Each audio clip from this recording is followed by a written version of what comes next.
Hello, just a quick preliminary to our show.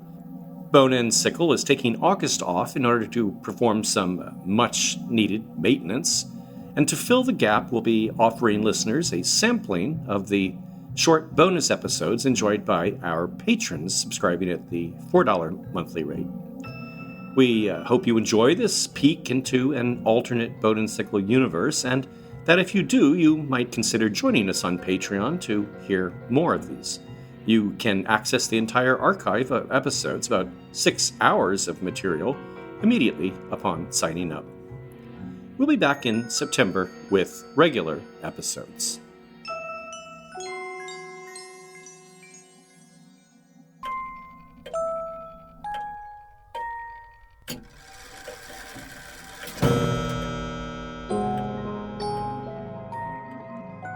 Welcome to our 15th episode of Marvelous and Rare Antiquarian Circle. We offer this show exclusively to Patreon subscribers as a thank you for the support that makes Bone and Sickle possible. These short episodes consist exclusively of readings from rare books from the shelves of our library here. With all that's been going on the international stage lately, I was looking for material on the sort of celestial wonders which in days gone by were understood as portending major historical events. And that's not exactly what I ended up putting together, but it did lead me back to a favorite volume by William R. Corliss entitled Handbook of Unusual Natural Phenomena. The publication date is 1977, which falls outside our usual window, but I should explain that Corliss is actually a compiler of earlier accounts from the late 19th and early 20th century. He put out a number of books collecting the sort of reports Charles Fort is known for, but without all of Fort's absurdist commentary. I hope you enjoy the selections I've chosen, and though they may not portend the future, I hope they do serve to lift your mind from the grim realities of the day-to-day.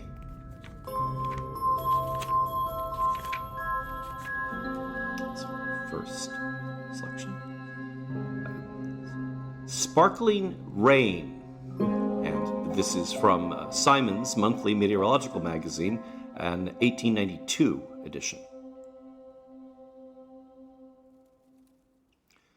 Rain, which on touching the ground crackles and emits electrical sparks, is a very uncommon but not unknown phenomenon.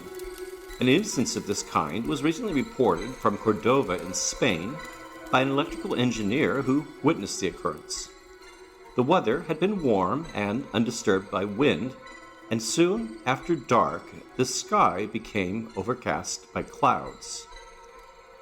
At about 8 p.m., there came a flash of lightning, followed by great drops of electric rain, each one of which, on touching the ground, walls, or trees, gave a faint crack and emitted a spark of light. The phenomenon continued for several seconds and apparently ceased as soon as the atmosphere was saturated with moisture. Even stranger still, our next, St. Elmo's Fire in Egypt. This is from the Meteorological Magazine of 1938.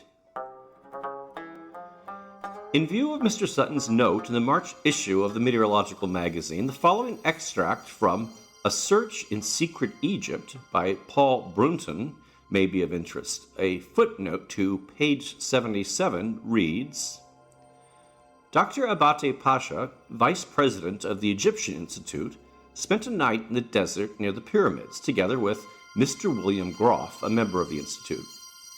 In the official report of their experiences, the latter said, Towards 8 o'clock in the evening, I noticed a light which appeared to turn slowly around the third pyramid, almost up to the apex. The light made 3 circuits around the pyramid and then disappeared. For a good part of the night, I attentively watched the pyramid. Toward 11 o'clock, I again noticed the same light, but this time it was of a bluish color. It mounted slowly almost in a straight line, and arrived at a certain height above the pyramid's summit and then disappeared. The account goes on to say that Mr. Groff found that this phenomenon was well known to the Arabs, who put it down to spirits. Unfortunately, the weather conditions do not appear in the excerpt cited. Oh, that's okay. And our next one. Note on an appearance of luminous bubbles in the atmosphere. This from an 1887 edition of the Royal Meteorological Society Quarterly. On a day in the month of January 1871, a lady residing at Park Place, Remenham, observed the following phenomenon shortly before noon. The weather was intensely cold. Snow was lying on the ground after a fall some days previously. The sky was dull gray with rust-colored clouds hanging rather low, the sun just showing itself, and the air was perfectly still. The wallpaper and furniture of the room in which the lady was sitting were suddenly flushed with rose color, which gradually deepened into crimson, passing through bright gold into orange, lilac, and deep violet. It was then seen that from the center of the level space of snow within view, a group of air bubbles of the shape and apparent size of India rubber balls sold in the streets rose to a considerable height and then began to move up and down within a limited area and at an equal distance from each other, some ascending, others descending. The appearance lasted about 2 minutes, at the expiration of which the balls were carried away by a current of wind to the eastward and disappeared. Another group of balls arose subsequently from the same spot, and the phenomena were precisely reproduced. It was remarked that the balls assumed in succession the tints which had been observed on the walls of the room. The appearance was also witnessed by a maidservant who, on entering the room, at once exclaimed, "Oh, look at those little balls going up and down." The above particulars were noted down immediately after a conversation with the lady who saw the bubbles, but she had frequently referred to the matter previously. Though rather advanced in years, she is in full possession of her faculties and is rather unusually keen and observant.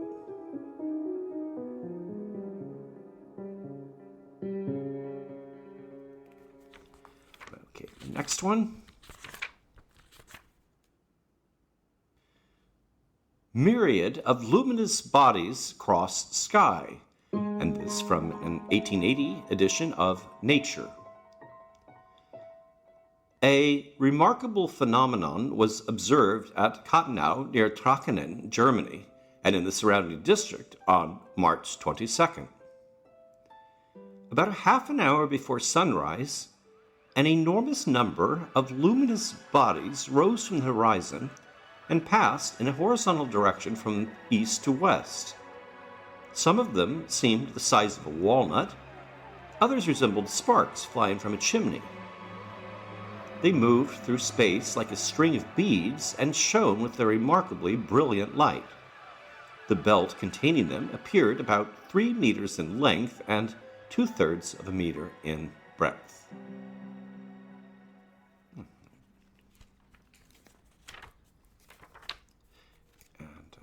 Next is Fiery Whirlwind, and this from an 1881 edition of Monthly Weather Review. Near Americus, Georgia, on the 18th, at some distance from the town, a small whirlwind, about 5 feet in diameter and sometimes 100 feet high, formed over a cornfield, where it tore up the stalks by the roots and carried them with sand and other loose material high into the air. The body of the whirling mass was of vaporous formation and perfectly black, the center apparently illuminated by fire and emitting a strange sulphurous vapor that could be distinguished at a distance of about 300 yards, burning and sickening all who approached close enough to breathe it. Occasionally the cloud would divide into three minor ones, and as they came together again, there would be a loud crash accompanied by crackling sounds when the whole mass would shoot upwards into the heavens.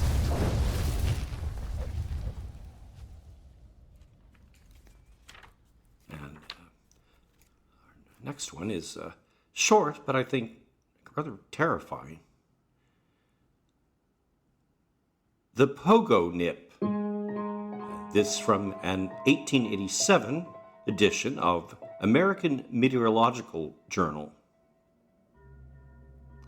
A curious phenomenon is often witnessed in the mountainous districts of Nevada.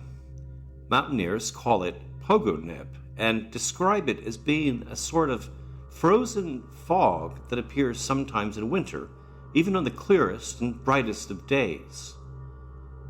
In an instant, the air is filled with floating needles of ice. To breathe the Pogo Nip is death to the lungs. When it comes, people rush to cover. The Indians dread it as much as the whites. It appears to be caused by the sudden freezing in the air of the moisture which collects about the summits of the high peaks. So I guess no mountaineering in Nevada for me. And I've saved the best for last, I think. Cat-like ball lightning from an 1852 edition of the Proceedings of the Academy of Sciences, that is, from France. The following report to the Academy concerns a case of ball lightning which the Academy has entrusted to me to investigate several years ago.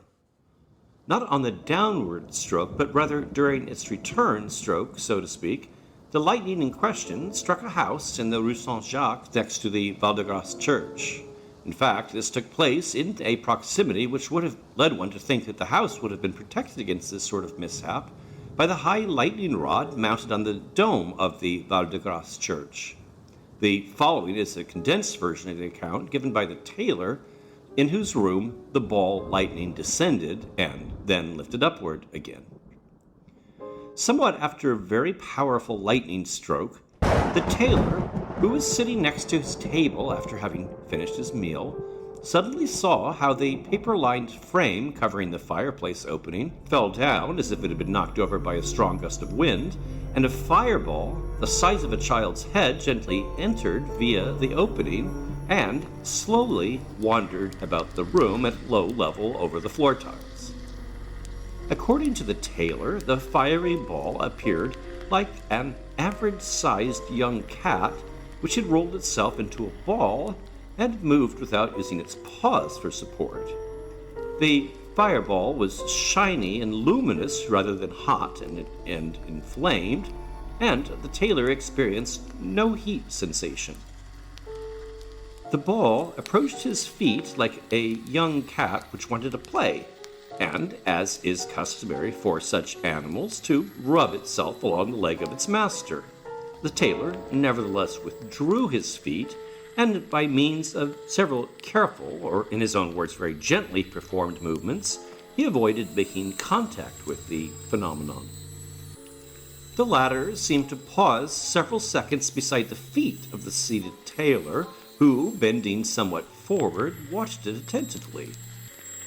After the ball had carried out a few movements in different directions, but without veering from the center of the room, it lifted straight upward to the level of the tailor's head, who sat upright again, and sank back into his chair in order to avoid being hit in the face and at the same time to be able to follow the course of the phenomenon. When the fireball had reached the height of about 1 meter above the floor, it became somewhat elongated and made its way along a slanted path to a hole about 1 meter above the upper cornice of the fireplace. This hole served to accommodate the pipe of a stove which the tailor used in winter. However, the lightning could not, in the tailor's words, see the hole, since the latter was covered with paper. Nevertheless, the fireball went straight toward this hole, peeled off the paper without tearing it and ascended the chimney. Thus, after it had taken the time, the mode of expression used by several eyewitnesses, to climb up the chimney at the same speed, i.e. fairly slowly, as when it had come, and had reached the mouth of the chimney, which was at least 20 meters above the ground, it produced a dreadful explosion, which destroyed part of the chimney and hurled the broken pieces into the yard. The roofings of several smaller buildings caved in, but fortunately without any disastrous consequences. The tailor's dwelling was situated on the third floor, i.e. not at mid-height of the house, and the lightning did not reach the ground floor. The motion of the luminous ball was at all times slow and steady. Its luster was by no means brilliant. Furthermore, it did not radiate any noticeable heat. The ball did not have any tendencies to follow conductive bodies or to veer away from air currents. And with that, we'll switch from books to music to close out our show. Our selection from the library this time is a 1939 song sung by Canadian-born British comedian and singer Beatrice, or B. Lilly. Known particularly for her double entendres, she often performed in revues staged by Noel Coward and Cole Porter, and shared with Coward especially that same dry humor, but could at times also launch into realms of the absurd. This song has a bit of that, and seemed appropriate as we enter March. It's called I Hate Spring.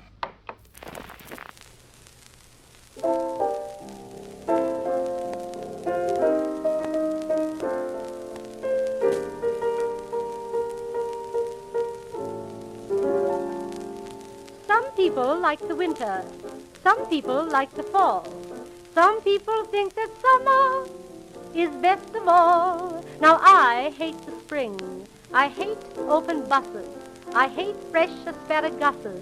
But more than anything, I hate the spring.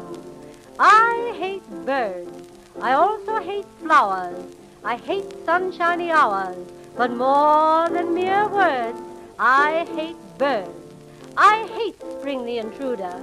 I hate round trips to Bermuda. I love dogs with rabies, but I hate babies. I hate the spring. I hate anything funny. I love money, but more than anything, I hate the spring. Spring. Spring. The buds are bursting on the bough. Little green shoots in cups and spinney. The settin' hen, the calving cow, meet you at the ballpark skinny. Spring. Mother saw her first robin today. It was a ghastly sight. Cherry blossom time in Washington. Lilac time in old Virginia. Springtime in the Rockies. Well, it can stay there. You go out and bed down your old petunias. You dash up to the attic and get out your old double dimity. You spring out of bed at 6 o'clock in the morning and spring into a cold shower, and spring downstairs and spring into that damp spring air. You don't catch me going on a picnic. Oh, no. Spring. I hate the spring. I hate golf and tennis. I also hate Venice. But more than anything, I hate the spring. I hate peas. I also hate gladiolas. I love scratchy Victrolas. But more than all of these, I hate peas. I hate dogs. I hate rabbits. I love people who have habits. I hate fancy cheeses, but I love diseases. I hate the spring. I hate anything pictorial. I love the Albert Memorial. But more than anything, I hate the spring.